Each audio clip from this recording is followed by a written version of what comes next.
Mattie, I don't know why I have to tell you this so many times, or any times at all, but you cannot just break into people's RVs. I'm researching for the Ben 10 video. I figured if I get into an RV, play some video games, it would really get me into that Tennyson headspace. I'm method acting, like the Joker, baby. Wait, you're still researching for this video? You started watching Ben 10, what, over a year ago? You're just hardcore procrastinating at this point. People have been asking for this video since, like, 2018. It's video time, Mattie!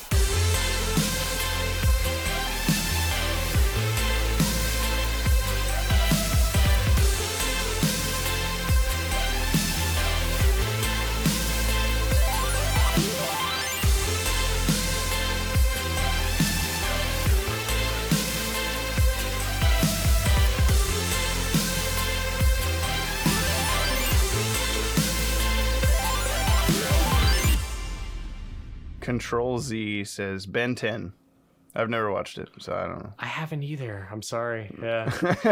That's our thoughts on Ben 10. Wow, this really has been a long time coming, huh? It seems many of you are already fans of the show, but for those unfamiliar, Ben 10 is a 2005 kids action cartoon that aired on Cartoon Network. The show follows Ben Tennyson, his cousin Gwen, and Grandpa Max on a summer road trip across America and back again, and again, and again. Like, look at that map. Not a very fuel or time efficient way to travel. But I'm getting ahead of myself. We will come back to that. By cosmic coincidence, Ben finds a watch that's able to turn him into an ever-expanding roster of alien life forms, and from there, the family trio has one of the most interesting summer vacations anyone ever could. So interesting, in fact, that the viewer has to set aside suspension of disbelief because, remember, while the show aired over the course of 2.5 years, it only takes place in the time span of a couple of months, leaving the fact that our heroes happen to run into a new monster and even recurring villains almost every day a bit perplexing in a world that keeps reminding you that these strange occurrences are,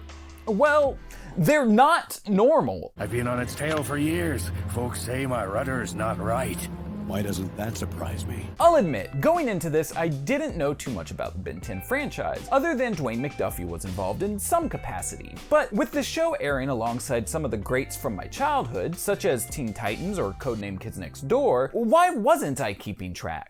What did we have going on in like 2005, 2006? We're kids and watched a lot of television. The classics that were still airing, I'd say like Fairly Odd Parents and, SpongeBob. Teen Titans was a big one, like Danny Phantom, Dave the Barbarian. Do you remember Ben 10 at all? Did we watch that? I just remember it coming out around the time that Teen Titans had been on for a little bit. I don't know, for some reason, I just didn't really get into it too much. The only memory that I have with the show, I think when we were living in Brunswick already, there was a marathon. I just turned it on the TV and I think we caught like 1 or 2 episodes of like, not even the original show. It's weird because like, it seems to be in that same wheelhouse of like Teen Titans and stuff, but we just... Yeah, right? Like it seems like something we could have gotten into, but I don't know why we just kind of looked over it. Despite the fact that I make YouTube videos about cartoons from the 2000s on a regular basis, there was just a point in my life where my siblings and I didn't get to watch a lot of TV anymore. And going into adulthood, finding the time to go visit what I'd missed out on was difficult. Sure,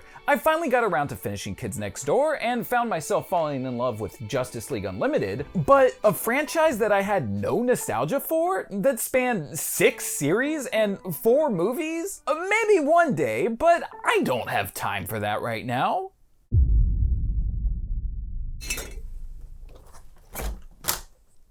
Oh. Yeah, I guess I finally have time for Ben 10.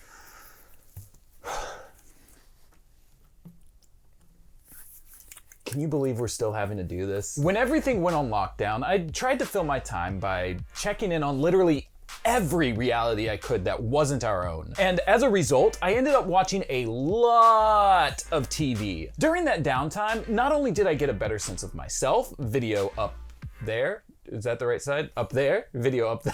But also a better grasp on the type of TV I enjoy. While I still love my dumb movies like Arctic Dogs and Jason X, Arctic Dogs, please give me your Twitter account. When it comes to TV, a much bigger time sink, I've become less concerned with the plot of any individual episode, but more so what the writers want to communicate when observing the whole. For instance, without spoiling any plot points, when I watched Steven Universe, I got that Rebecca Sugar and their crew were sharing an emotional parable of how our parents' influence defines our experience as people. The difficulty in breaking out of their shadows to be ourselves, that it's okay to be you, chase your interests, be open, and love the people around you. With Dragon Ball Super, Toriyama emphasized the dangers of obsessive single-minded focus and how that can lead to neglect for those who you care about to a point of world-shattering destruction. In The Good Place, I saw a show that accepted that people are flawed but redeemable, that sometimes you have to break norms and think outside of the box to solve problems. But when I finally got to Ben 10, I got the impression that the writers wanted you to walk away thinking, gee, aren't 10-year-old boys f***ing annoying? Having come off the heels of shows that feature much more likable children as main characters, like Steven Universe and Gravity Falls, Uncle Stan, what did you feed us? this was a disappointment. While I have kinder words later in the video, many issues I have with Ben 10 seem to be due to the fact that it aired prior to the recent rise in popularity of serialized storytelling in television. And as a result, the characters will repeat the same mistake over and over and over and over, constantly having to relearn the same lessons, because the wisdom at the time suggested consistent characterization was necessary for audiences who may have to rely on reruns to avoid confusion. For example, one major point of disconnect comes from the episodes Kevin 11, The Alliance, and Last Laugh. While each episode attempts to teach Ben a worthwhile lesson, there are parts that just don't feel coherent. But to explain what I mean, I've gotta let you in on an insider secret. Longtime Database may already be aware of this, but for those who aren't, often in the world of animation, shows will air out of the order they were produced. While these 3 episodes aired as I just listed them, the intended order was actually The Last Laugh, Kevin 11, then The Alliance. Keeping that in mind, the first of this set, The Last Laugh, teaches a lesson of facing your fears lest something scarier may be lurking around the corner. Ben has a deep fear of clowns that he needs to face in order to save his family because, in his words, I just figured out there's something I'm even more afraid of than you. Losing my family to some goofball emotional vampire. Despite this fear of losing his family, the 2 episodes following this admission both revolve around Ben just outright ditching them. In Kevin 11, this is done as a way to escape the consequences of using the omnitrix for selfish gain. Where's Ben? Yeah, about that. Sounds like your grandpa's pretty steamed at you. Like usual.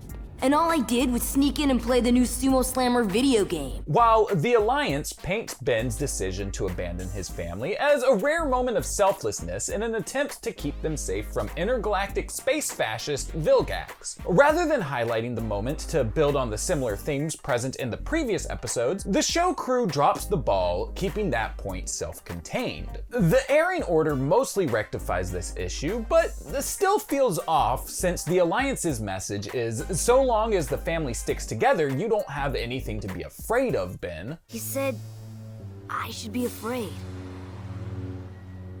Grandpa, you look afraid. I'm fine. And you'll be fine too, as long as we stay together.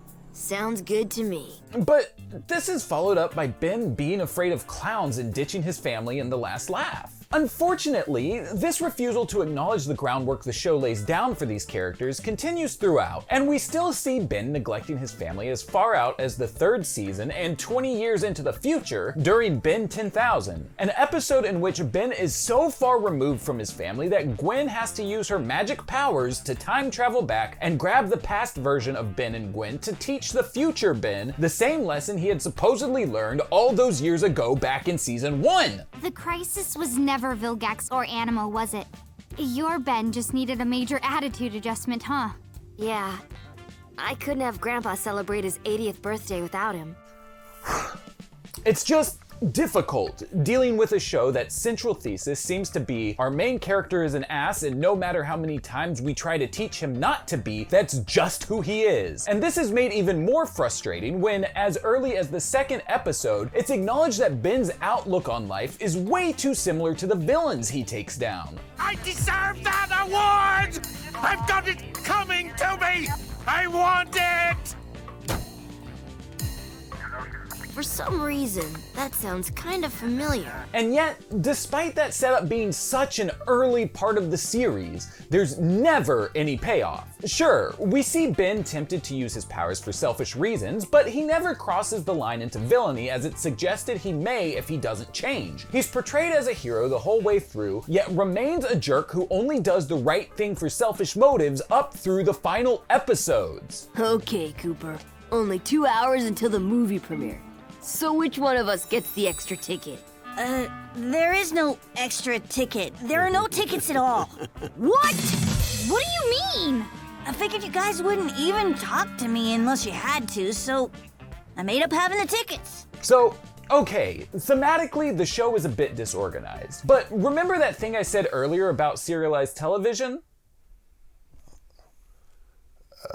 Many issues I have with Ben 10 seem to be due to the fact that it aired prior to the recent rise in popularity of serialized storytelling in television. While ongoing storylines weren't incredibly common in cartoons around this time, they did exist, and Ben 10 tried its hand at a few of them, manifesting in a handful of recurring villains and 3 major storylines. If you're a Ben 10 fan, then you know that those are Ghostfreak, Vilgax, and the Forever Knights. These stories weave in and out of each other a little bit, but roughly speaking, the relevant episodes take up 63% of the show's total episode count, or closer to 56% if you axe the ones that only matter because Ben unlocks a new transformation. It's cool to see every now and then, but not a necessity given there are times this happens off screen anyway. We'll recap these arcs in the order that they were resolved, so first up, Ghostfreak. Shortly after Ben gets the Omnitrix, he begins to notice there's one transformation he doesn't seem to have full control over. Ben, you okay? Oh man, that was even weirder than when I normally go Ghostfreak. Despite this, Ben continues to transform into Ghostfreak on multiple occasions, chalking up the oddity to being an aspect of the Omnitrix that he just doesn't fully understand. It isn't until 15 episodes later, 19 if you're going by air date order, that the audience is finally clued into Ghostfreak's whole deal during Ghost Freaked Out. Something's wrong. I've never seen Ben so vicious. Ben, answer me! Ben's not here. It turns out the Omnitrix's transformation capabilities comes from alien DNA samples within that splice with Ben's genetic makeup upon activation. But unlike the other species, Ghostfreak is an ectoneurite, and the thing about ectoneurites is... An ectoneurite's consciousness exists even in a few strands of DNA.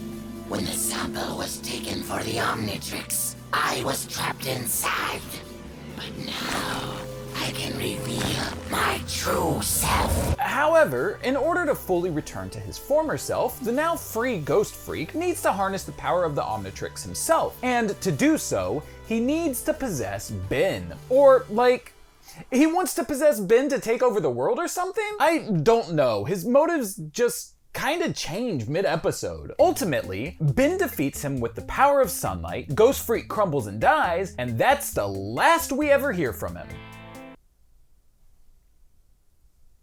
Season 3 brings us an ongoing plotline of monsters showing up accompanied by a strange purple lightning. In Beowulf, this takes the Tennyson family on a pit stop for Grandpa Max to meet up with his old Navajo buddy, Wes Green, while a werewolf is terrorizing his local area. This is genuinely one of the best episodes of the series as it sees Ben in a much more positive demeanor than usual. I even bought a grab bag of Goodwill toys a while back specifically because it had Ben's werewolf transformation from this episode. Little dude changes up because he has a crush on Wes's granddaughter, Kai. She's crushing back, but ultimately she turns him down because she's a furry and Ben's stint in lycanthropy is temporary. The thing is, Ben, you seem like a nice guy, but you're just not my type.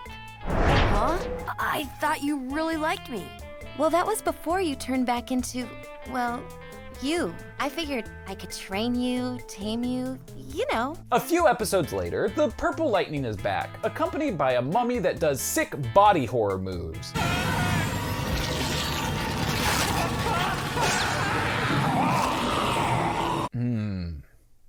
Body horror. Love that shit. Like Tom Cruise and Brendan Fraser before him, Ben and the gang kick the mummy's butt and Ben is crowned the Scorpion King. We move We move on to The Return.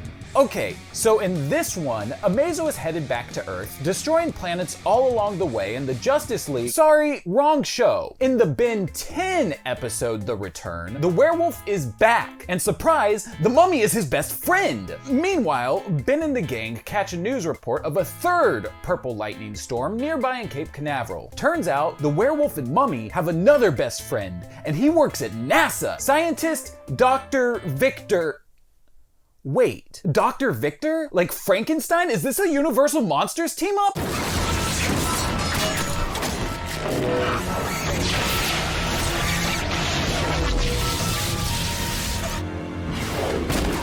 I want them eliminated before the launch. Oh my god. It is. As cool as this Easter egg is, it serves in the place of proper motive for any of these characters. By the end of the episode, Dr. Victor revives Ghostfreak, and we're not told why the Monster Squad wanted to do this, how they knew about him, or really anything that ties them together. Victor just refers to Ghostfreak, or Scare, now that he's free of the Omnitrix, as Master a few times, and the audience is just expected to roll with it because he serves something of an Invisible Man type role for the sake of the Universal Monsters homage. In the following episode, Be Afraid of the Dark, we learn that the group plans to block out the sun, allowing for Scare to be at full power all of the time. But to do so, they're using those little crystals that were inside the mummy earlier that did the freaky weird body horror stuff. What do the other monsters get out of this deal though? It's not clear. I guess they get to live when Scare takes over the world, because we're doing that instead of the returning to his former self bit, but they were already all living, so I'm not entirely sure how that's better for them than how things were before. They function more as window dressing than characters. Things get worse before they get better, but the Tennyson family puts an end to the monster mash, and despite the fact he's now part of the Omnitrix again, we never hear from Scare again. At least in this series. Did I get it right that time? Did I say Scare? Is that how you're supposed to say it? I don't know. He doesn't even get that name until later series. Oh. Like, I don't know how it's pronounced. Why did you put it in here then? Because that is how they refer to him on the wiki as... I'm sure it's pretty obvious I've got my issues with this arc from how I've been discussing the lack of clear motivations. But wrapping back around to when I said it would be interesting for the show to do something more with the suggestion that Ben's attitude was similar to his villains, this would have been the perfect place to deliver on that. We see throughout the series that Ben thinks of his transformations as extensions of himself, which is reasonable. After all, despite transforming, each different version of Ben is all one fluid stream of consciousness. But there's this moment towards the start of The Return that serves to amplify this notion. They sure got some butt-ugly bugs down here. Who you calling butt-ugly? Butt-ugly? For you or I, this would be pretty easy to just shake off. We'd think, well, this isn't my normal appearance, and yeah, bug aliens are outside traditional beauty norms on Earth, whatever, no big deal. But for Ben, this is a huge personal affront, which reminds viewers how attached he is to these alien forms. So when one of them finds their way out of the Omnitrix and threatens all life on Earth, the personal stakes for Ben should be the highest we've seen yet. We should feel that, in some sense, he feels personally responsible here, that this is some part of him. Returning to the last laugh, remember that line where Ben as Ghostfreak calls Zombozo an emotional vampire? The groundwork was already there from the get-go to make Scare feel right at home with the Universal Monsters by making him the emotional vampire, feeding off of the negative energy that Ben has no shortage of, and showing how that could turn right back around to bite him in the ass. This could have even served to elevate the light versus dark aspect of how Scare thrives or dies, with that now serving as a metaphor for Ben overcoming his own personal shortcomings, his darkness, if you will, and ultimately embracing the light and becoming a more mature, a more positive person. With Ghostfreak out of the way, we're moving on to arc 2 of 3, Vilgax. I'm sure some of you expected the Forever Knights next, but given that the final Vilgax appearance is a what-if scenario, we're sticking with him first. I don't know why they decided the show's finale wasn't canon, but Ben 10 has a habit of wasting your time. Fans of the series, you can't say I'm wrong. There's a reason they keep doing 15-second transformation sequences all the way through the final episode. This alien has been around since the first episode. We do not need this in episode 51. Also around since episode 1, Vilgax. Vilgax's whole thing, much like Darkseid or Thanos before him, is filling the role of an intergalactic space fascist, not necessarily reinventing the wheel, but given that our protagonists are a family unit made up of 2 kids and a senior citizen, the dynamic between opposing sides has a bit of a fresh air to it that you don't really get in seeing a 30-something-year-old superhero taking on their appropriate counterpart for the 500th time. And it's because of that dynamic that it feels like this should have been where the show put most, if not all, of its focus. Unfortunately, this arc only takes up 18 episodes, and even then, some of those episodes are only relevant due to new alien transformations being introduced, or because a separate villain gets wrapped into Vilgax's schemes for one episode. The show as a whole begins with a space battle, in which Vilgax is trying to get a hold of the Omnitrix from a currently unknown party. He attempts to board his opponent's ship, but were he to be so lucky, there wouldn't be a show for us to discuss. The sides trade fire, the Omnitrix is jettisoned to Earth, and Vilgax is kept in one of those Dragon Ball style regeneration tubes as he recovers. Since he's wounded and can't do anything himself, Vilgax sends a squad of bounty hunters to recover the Omnitrix on Earth in the episode Hunted. But it turns out, one of these bounty hunters has his own plans. Whose side are you on? You're still alive, aren't you? You're a good guy? Working together, Ben and Tetrax, who bears resemblance to one of Ben's transformations, take down the other bounty hunters. Word gets back to Squidler, if you will, and he gets kinda bummed out. Good episode, one of the best of the series, written by Adam Beechin, who did some of the early Earth 12 Batman Beyond books. Good writer. I like Adam Beechin. Good stuff. He did some Static Shock too. Oh, he did do JLU comics, that's right. I did write that into another script recently. Coming back to the Alliance, Vilgax is trying to work remotely again via drones. But the alien technology merges with Rojo, the leader of a bike gang that was causing trouble for the Tennysons just moments prior. Vilgax tells her, "Okay, you work for me now." And she goes, "Yeah! That makes sense. Let's go terrorize some children!" Ben turns into Upgrade, an alien transformation that can interface with any technology, takes over Drone Rojo, meets Vilgax for the first time. Vilgax tells him he better be afraid. You get it, I told you the ending earlier. By the end of season 1, Vilgax comes to Earth in the aptly titled Secrets. He captures Ben and reveals that he plans to reproduce the Omnitrix and build an army to further his goals of universal totalitarianism. Elsewhere, Grandpa and Gwen make their way to Mount Rushmore in order to pick up some of Max's gear from his days as an alien hunter in the secret agency, the Plumbers. Max remains coy throughout the episode, but lets it slip to both Ben and Gwen that he's fought Vilgax before in the past. Ben and Vilgax fight atop Mount Rushmore and...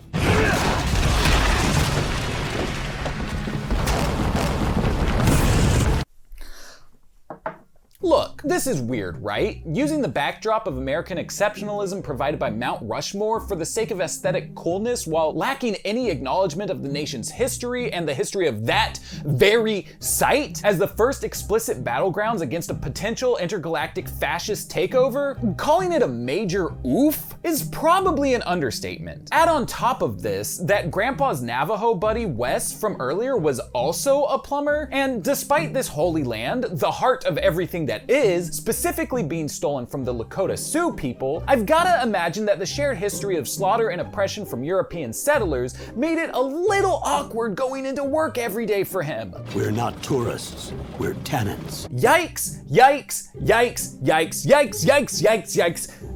Yikes! The opener for season 2, Truth, follows the fallout of the battle with Vilgax and gives exposition on the Plumbers. We called ourselves the Plumbers.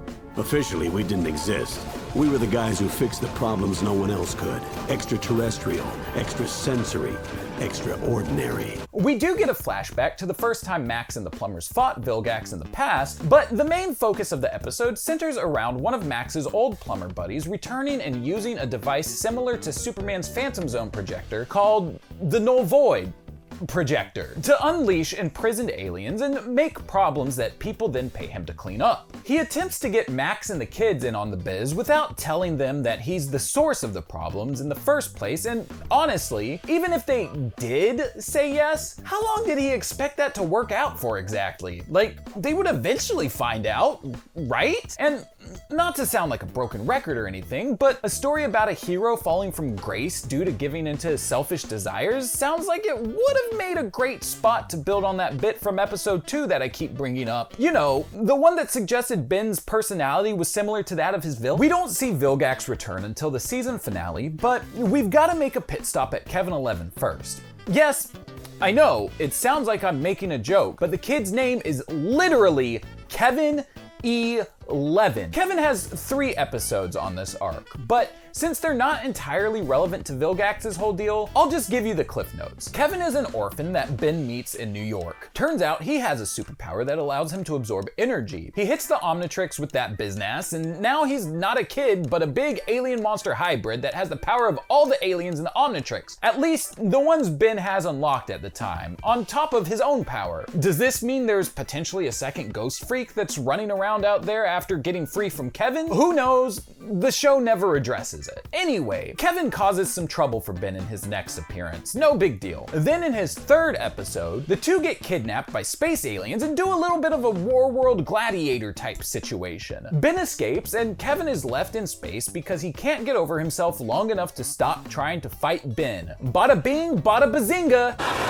Bazinga. Enter Vilgax. Back with a Vengeance opens with Kevin having commandeered a spacecraft and saving a frozen over Vilgax from the depths of outer space. How did Vilgax survive being frozen for so long? I don't know, but it worked for these guys, so I won't dwell on it. After spending the first third of the episode fighting each other in space while the Tennyson family has a nice day back on Earth, Kevin and Vilgax become friends through the tried and true male bonding technique of finding a shared hatred. That ire is, of course, directed at Ben. The pair finally make their way to Earth and try to steal the Omnitrix from Ben, but Grandpa Max has one of them there Phantom Void Null Zone projectors and traps them in there. Ben runs towards the villains like the impulsive dummy that he is, and Vilgax pulls him through as well. Okay, maybe that wasn't such a good idea. Rather than going in to get Ben himself, Grandpa Max does a child endangerment because Gwen makes the totally convincing argument that he's the only one who knows how to work the projector. So he gears Gwen up with a bunch of tech that he has to explain to her because for some reason this seems like a better idea than explaining the projector, and off she goes. Now both of the literal children that Grandpa Max was tasked with caring for over the summer are stuck in an alternate dimension where the galaxy's worst of the worst are banished. Luckily for both Ben and Gwen, they're the protagonists of a children's cartoon, so the two of them escape unharmed with nothing but emotional scars that they'll surely need a great therapist to help them unpack at some point in the future. Kevin and Vilgax, however, are left imprisoned in the Null Void, and since Kevin currently looks like a nasty monster guy, don't you even stop to think about the fact that he's also a child. He's the bad guy, so it doesn't matter. If I'm being honest, it's kind of weird to me that this season finale villain team up wasn't given time to breathe in a 2-parter like they did with Ghostfreak, or like you'll see with the conclusion of the Forever Knight saga. It makes everything feel rushed, and as a result,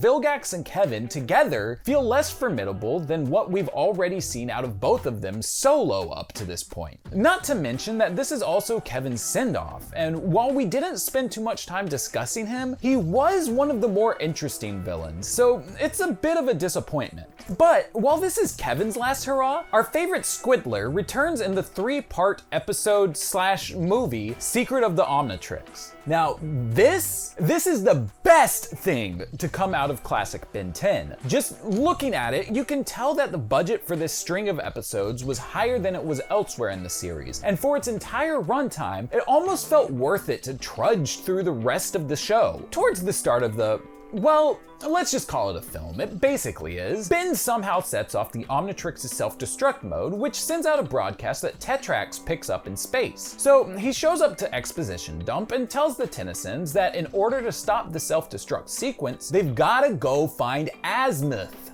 Who's Azimuth? The rumored creator of the Omnitrix. The tales on him are sketchy at best.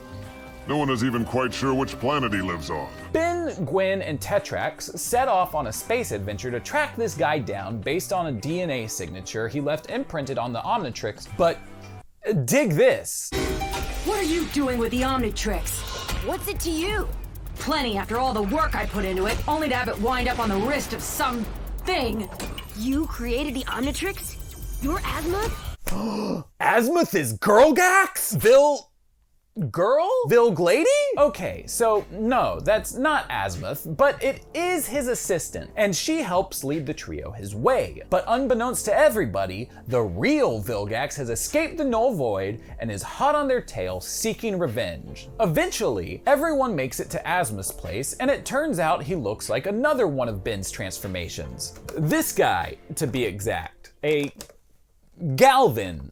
Wait, that's not right. That should be Galvin, like Galvan, not an I. I wonder. Oh, I got mine for $25. Anyway, the self-destruct sequence is stopped, there's a fight with Vilgax and his forces, Ben unlocks a new alien called Way Big and hurls the bad guys into space, the day is saved, etc. Now, obviously this is an oversimplification of the plot, but this is absolutely the series' high point. I got the season 4 DVD set specifically because it boasted 4 different versions of the film, including a bonus trivia edition. Though, I've come to find out that the differences in 3 of the versions are just what alien Ben transforms into for one fight. So, you know, 4 different versions is probably an overstatement, but whatever. Secret of the Omnitrix honestly has it all. There's a whole running theme of Ben explicitly being called out on his shit. I thought you'd be more concerned about how this affected you, rather than others. I help people all the time with the Omnitrix. But ask yourself this, do you help because it's the right thing to do? Or for the thrill of being a hero? There's even this whole section where we finally learn Tetrax's backstory and... I was young. I didn't care about anybody but myself. So it made sense that I wound up a mercenary. Soldier for hire. For some reason, that sounds kind of familiar. Ben should have had a villain arc in this show. Imagine how much more weight would have been added to his relationship with Tetrax had the two's parallels been much more clearly defined than just their physical appearance. It could have been with Ghostfreak, or an inversion of that episode where he and Kevin ended up lost in space and maybe say Vilgax did a, oh, but here's the thing your grandpa didn't tell you kind of deal. But it should have happened. Ben should have been a villain. Think about it. We already know Vilgax wants to build an army of Omnitrix users, so if he swayed Ben towards his side rather than harming him, what difference would it make to him? Vilgax would have had the Omnitrix, and to him, Ben would have been no different than any other foot soldier. We'd switch focus to Gwen and Grandpa Max, the more tolerable of our main characters, and Ben would learn a lesson that sticks via a whole redemption arc. It could have been brilliant, but sure, I guess that we could just dance around the idea for 52 episodes instead and never deliver. That's fine too. To be clear, this gripe is about the show as a whole and not about Secret of the Omnitrix specifically. Like I said, it's the best the original series had to offer. It's just that with how good this story is, it serves to highlight the abundant flaws elsewhere. We finally get the notion that Ben's learned his lesson here. There's this whole scene where Ben, knowing that it'll speed up the self-destruct, throws himself and the entire universe into harm's way just trying to save Gwen's life, and he isn't able to. It all leads to this moment. Ben, she's gone. No! I've got to save her! There were too many, Ben. The Florana weren't gonna stop until they had one of us. She sacrificed herself to save me! It should have been me! It should have been me! It should have been me!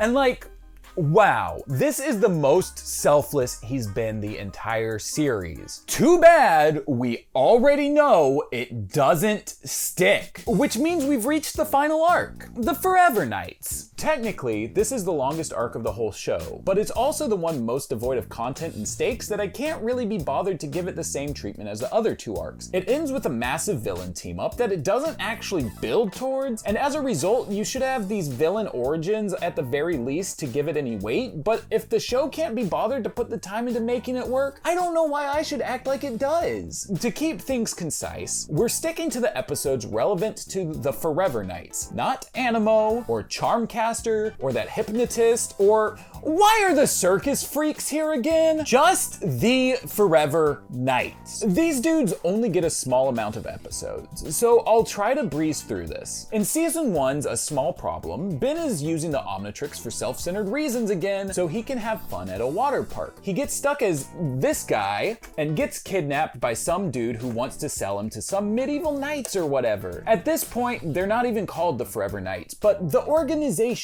Luckily, Grandpa knows all about them, and him and Gwen bust Ben out. We end on the leader being real pissed in a "this is only the beginning" manner. Find out all there is to know about these people. In season 2, they show back up to fight Grandpa over a mask or something. The episode is called The Ultimate Weapon, so I guess the mask is a big deal, but I've watched this entire show twice and do not remember anything about this episode, other than Grandpa acts like an asshole, and I don't know, it wasn't fun, I kinda zoned out. Their season 3 episode, you don't know is a Forever Knights episode until literally the very end seconds. This is all we get of them. Our entire operation is a failure.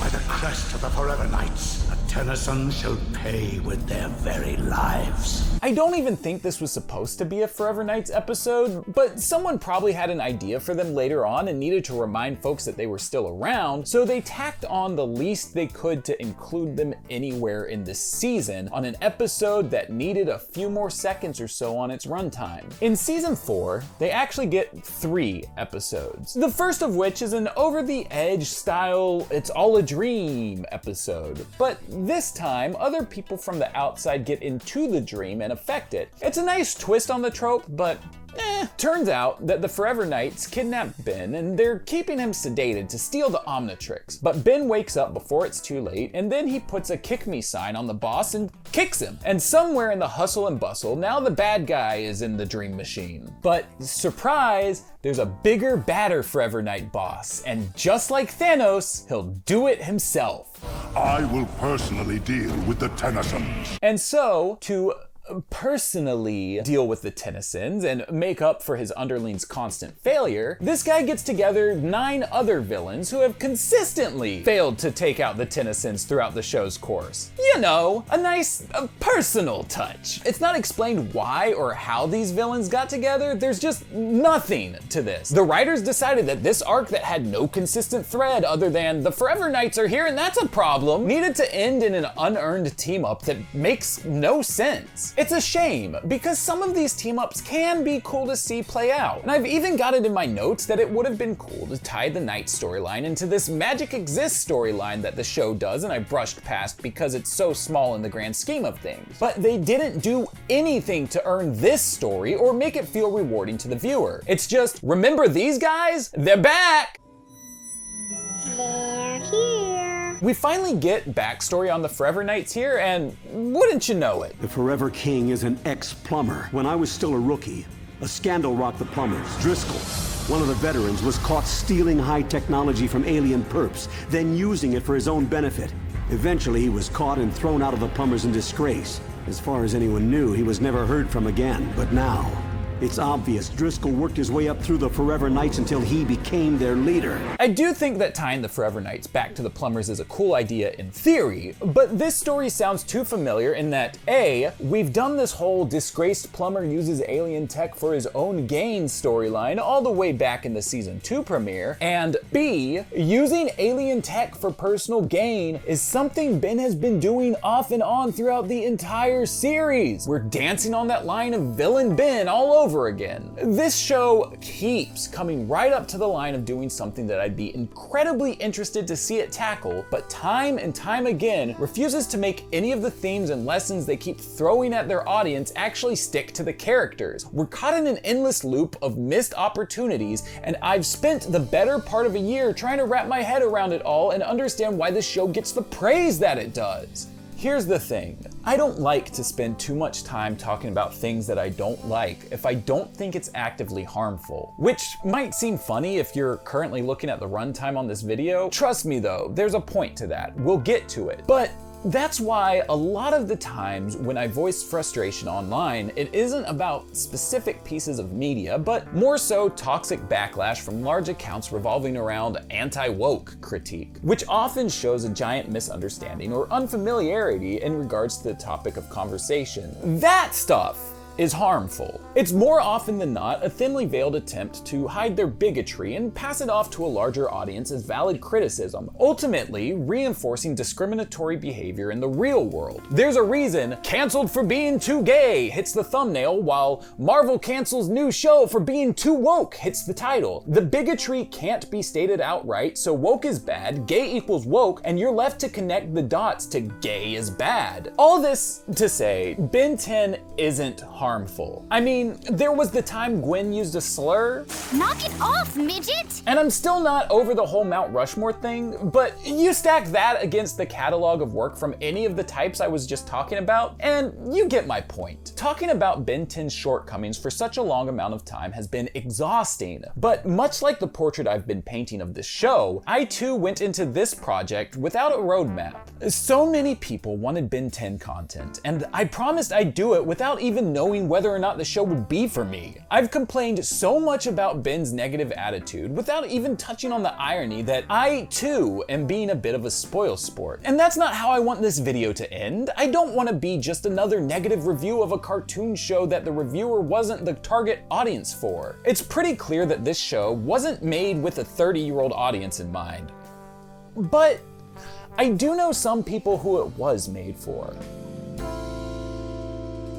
I'm sitting here with probably the two biggest Ben 10 fans I know. Kuro, who you know from the Ink Tank, most likely, and Matt, who runs the YouTube channel Yo It's Matt, as well as the Ben 10 Out of Context Twitter. Just sticking with the original series, what is it about Ben 10 that you guys latched on to? I was growing up in elementary school, watching it as it happened. Like, I think that's a very different experience now, like marathoning it through streaming. Like, you have no choice of it being doled out. So you had to like wait, and it was like a 4-year process. And I don't know how much that's really going to, like, if you took 4 years to watch this, like, would it really be better? I think it was the fact that like we were the demographic and it was just the right time. Like, that's part of it. The thing that really gets me with the classic series, I feel like the biggest strength is the lore building around all the aliens. You know, there's superheroes out there, they can have one power, they can have 20 powers, but with Ben 10, every single power, it has a whole background behind it. Like, Ben doesn't just shoot fire, he turns into what's called a pyronite from the planet Pyros. They live on a sun. Like, imagine like if Batman, when he's always just pulling stuff out of his utility belt, you'd be like,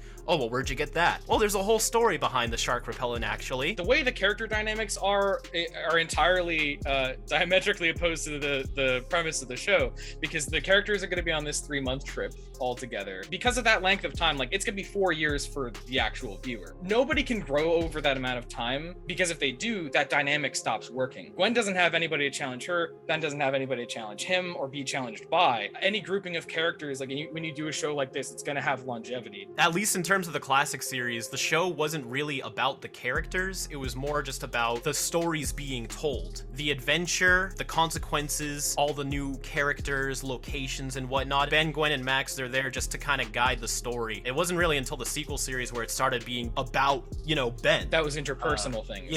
But in terms of the classic series, you know, they keep the characters pretty slimmed down to put a lot more emphasis on the universe of the show. I think my favorite episodes are really where Ben you get to see Ben's train of thought in discovering a new alien or working out himself as a superhero. They got it really late but that's what the golden standard should probably be. The voice acting, that was a great thing too, is that you could even though it was different people, you could feel that each of them was doing their best to embody a 10-year-old. The performance was always there. I feel like there's a lot to love in there, and it's hard trying to find. Like I said, there's a lot of things production-wise that really held the classic series back from being as, I guess, consumable as like modern stories. Like right now we're spoiled with like fantastic animated tales that have things planned seasons upon seasons in advance with like deep interest in storytelling with characters. And it's not like for a lack of trying with Ben 10, but it's it's not what the show was founded upon. It took a little bit to get going before they really started taking the characters seriously. And by the time Classic decided to start really rounding out their characters, you know, Alien Force was already on the way. There's not going to be any Ben 10 that's like without its criticisms pretty much. But on the other side of that coin, there is something for everybody. So I mean, just as much as everybody's going to have something to pick apart, everybody's going to have something that they really, really will love. If they sat around on their thumbs and waited till they got everything perfect and down to a T, it's possible that the show wouldn't have existed, because they just went through with it and said, hey, you know, we'll throw these things at the wall. We got aliens, we got magic, there's dinosaurs here. It was able to find people that would gravitate to it regardless of if it was perfect and if it was planned out. And it's kind of like just a testament to like, regardless of how much you want to plan and jot things down and make notes and everything, at some point you got to get the thing done, or else you don't have it at all. Another way to kind of reframe the original series, it's way better to look at it as something outside of itself kind of inherently, and it's unintentionally, of course, a pretty good year one story where the character is more humbled. He has to like grow to get that, but like more in the he doesn't have the bragging rights. Like he can't say I saved the universe like 3 times yet, but he has that attitude. I think if you ask most people, like if you go out on the street for like casual fans or something like that, get them to describe Ben for you, most of them will probably say that he's a teenager in their head, because he's been a teenager in terms of the character's history for longer than he hasn't been. And the reboot's like evened out that weights a little bit, but not by much, at least culturally, I don't think, unless you went and talk to kids, you know, today, which is like, it's a very rare opportunity, but it's also really enriching. You got any 10-year-olds we can invite to this? Yeah, bring them on. I think for a lot of people, while they're watching the original series like retrospectively, they're more so envisioning like the quintessential version in their head and like looking at this additively to that. My introduction to the DCAU was Batman Beyond, so like I didn't know that there was any like JLU or like even BTAS. Like I just thought like, oh, this is kind of its own thing. Anytime I've watched BTAS or anything like kind of earlier, I'm kind of thinking of like that quintessential version of it in my head and like looking for those little nuggets of like, oh, this goes to later, like, oh, that's kind of like, that's where a little bit of my version comes from. You're looking for those roots, and the reverence for this show, I think, is anybody who likes it or anybody who's ever watched it, if you have frustrations with that comes from a sense of care for those roots. Favorite episode and why? Ben 10,000. Oh, there's a longevity feature to the show that you didn't even consider, because it's kind of just about like a summer vacation, and that's not even on my mind, like what's gonna happen after this. So I recently reviewed every single episode of Classic for my channel. I feel like my opinion's always changing, but right now I'd probably have to say the season 2 finale, Back with a Vengeance. Oh, the Vilgax and I'm Kevin team-up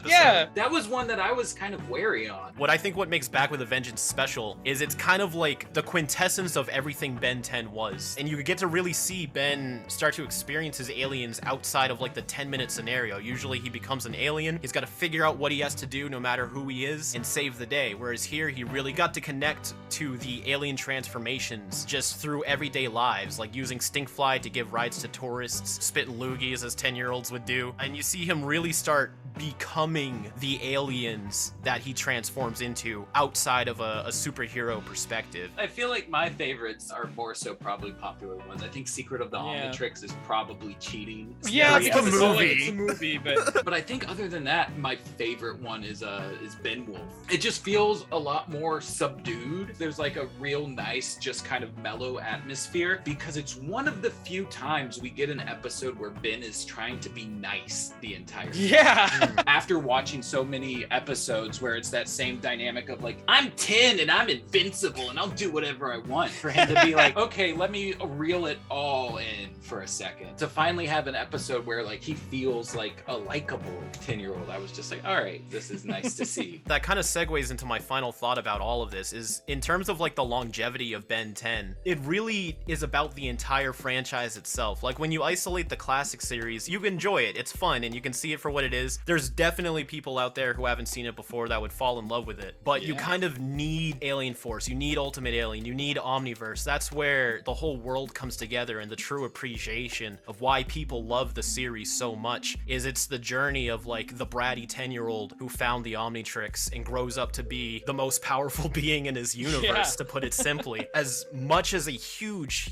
fan of Ben 10, specifically the classic series, like that's what got me into it. I hate to say it, but without the sequel series further developing it, it probably wouldn't have lasted in popularity as long. It would have been, you know, another fun show that people remember fondly, fantastic designs, amazing visuals. It's the world and it's the universe of Ben 10 where it keeps furthering, developing, gets expanded upon, and makes you really see Ben come face to face with the identity of who he's going to be once he starts pursuing being a hero beyond a summer road trip, whereas this could be his life forever. The bigger moments for me is when it becomes bigger than itself. Think about this, but in a bigger way. Not just him getting older, but like what this means for him introspectively. They don't always get those notes right, but there are some really good sweet spots that make everything pretty much worth it. And that's what everything else is really good at, is taking those roots and making something really wonderful grow and flourish from it. It actually is legitimately too hot, so I get to do this bit again. Teespring.com/ what was the link? Oh damn, I had it memorized. Put a Microsoft Sam clip of him saying it right over it. Teespring.com/stores/DCAU Watchtower. Well, there's one thing that we haven't really touched on a lot yet. I think we can all agree that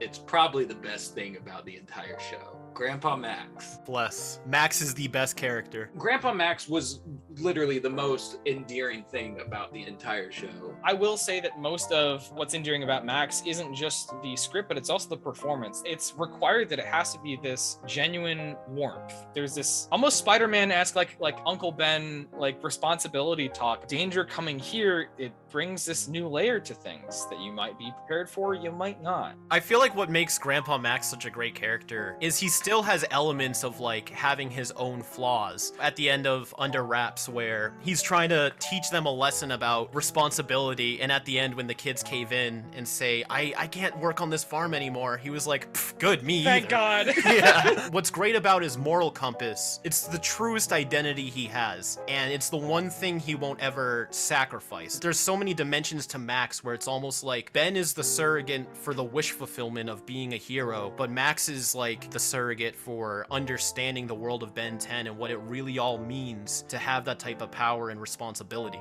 You see different aspects of Max in both Ben and Gwen. Gwen has a bit of his intelligence and interest in technology, but like there is a little bit of mischievous side to Max too that he sometimes indulges in. That's why that dynamic, when it does work, it really can really well. He's the most human feeling character in the classic series. Like if they were gonna get one character right to make them feel as well-rounded as they could, they succeeded with Max. Even for as much as he like does end up being this sort of grandiose space adventurer, like somehow he is the most human, you know? Yeah, but not his taste in women.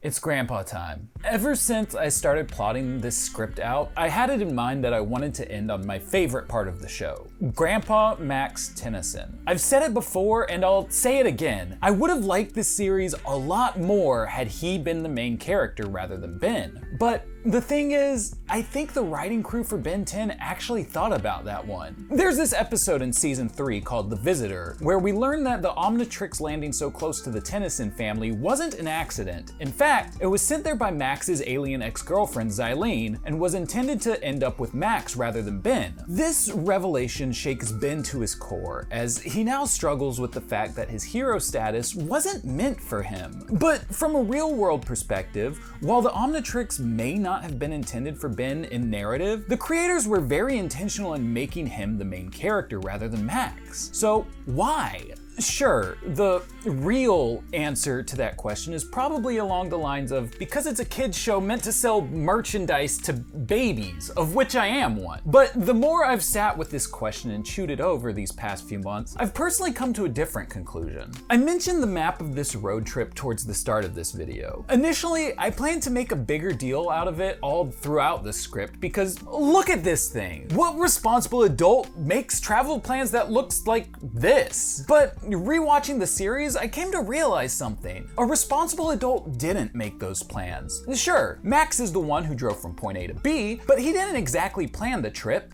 A 10-year-old did. This entire summer, we've gone where you wanted to go, Benjamin. Ben planned the majority of the road trip. That's canon. Max let him do it. The trip not making any logical sense is by design, and it's an act of love between a grandfather and his grandchild. Max Tennyson is the paragon of patience and love, and I can't stop thinking about how much more I've come to appreciate the show when I look at it in this light. When I mentioned how many episodes were plot relevant earlier, I was planning to give you that list in case it was your first time watching the series and just wanted the cliff notes. In fact, when I had first started on this project, I spoke with someone who worked on later entries in the franchise who said I should have just watched the first and last episode and bounced forward to Alien Force. But instead of doing that, I saw the series through, and then I watched it a second time. And during that second watch through, regardless of how frustrated I was with it, this line from season 2 stuck out to me and I couldn't get it out of my head.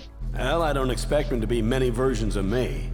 I let them be themselves, faults and all. If I was gonna commit to this project, I needed to do so on the show's terms and let it be itself. Faults and all. And while there were a lot of faults, there was good too. I feel like spending this much time with Ben 10 trying to figure it out was, in some ways, another act of self-discovery. I know I made the comparison earlier about how I was being a spoilsport like Ben, but that's not exactly where the comparison ends. Just like Ben, I was a bit of a little shit when I was a kid. My brother that I had on towards the start of the video, we used to get in knockdown, drag-out fistfights over the stupidest stuff. But like Ben, I didn't turn into some sort of villain.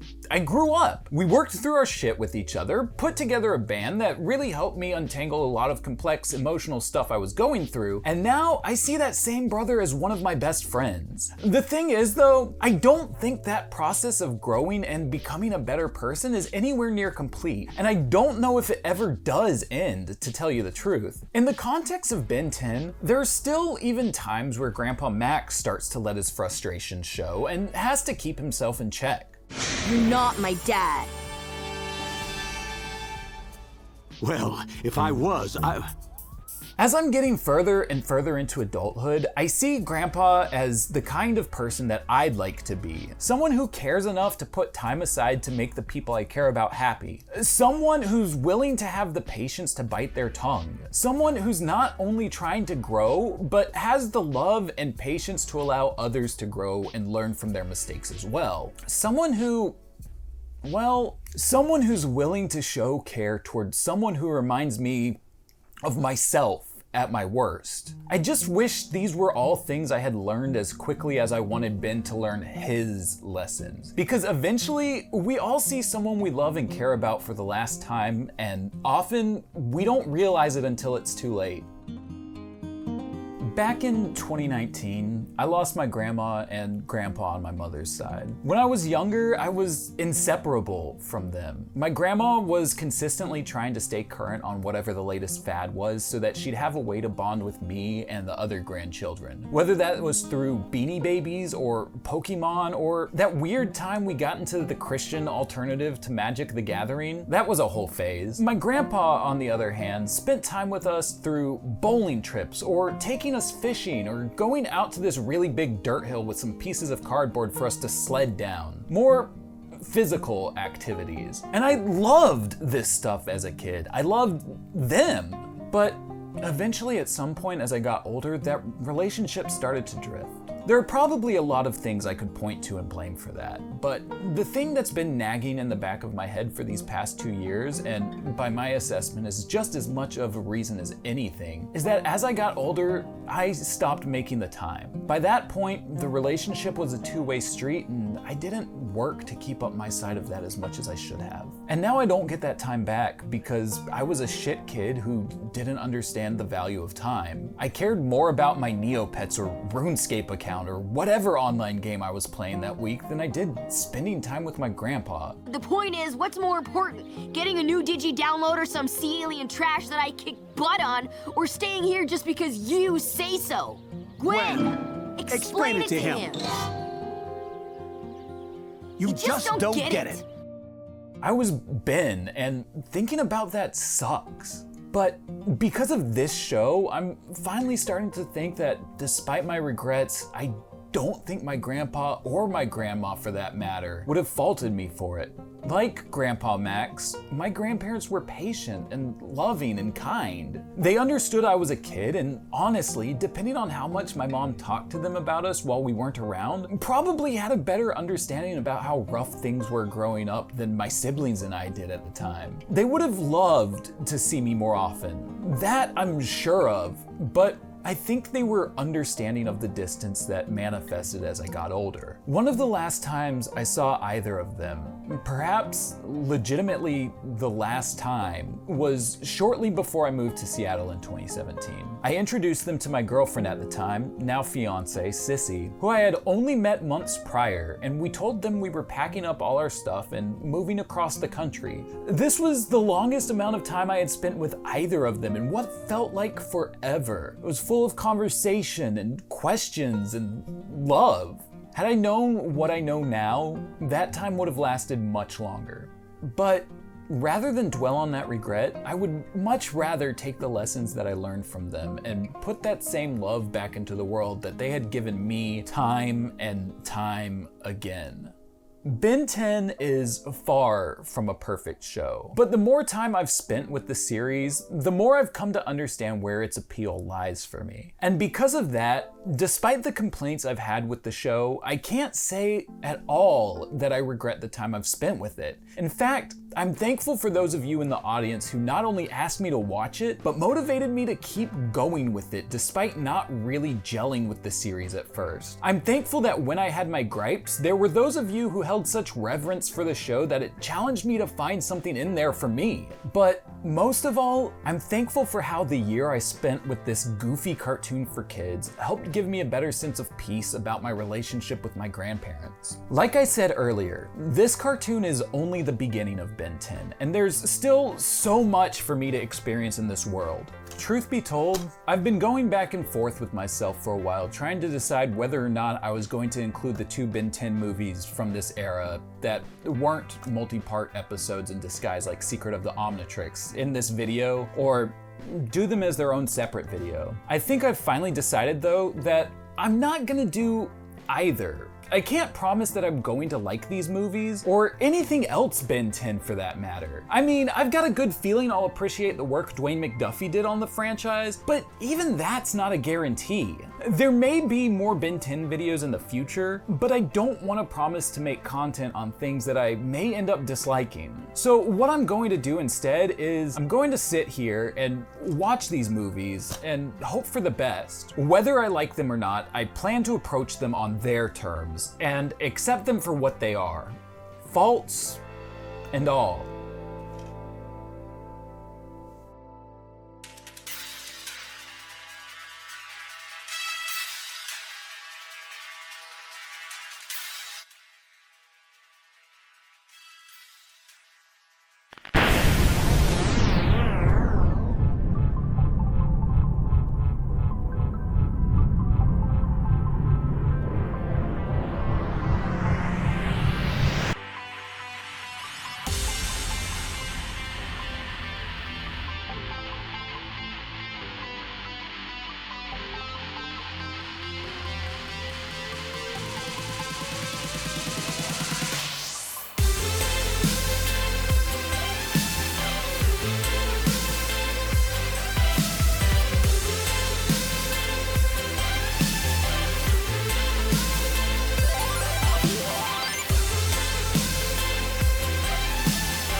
Thank you both for being on here. It's been a large anxiety to be like, oh crap, I'm about to spend so much time just utterly shitting on this show that I didn't like, but has done a lot. It comes for from a other place people. of care.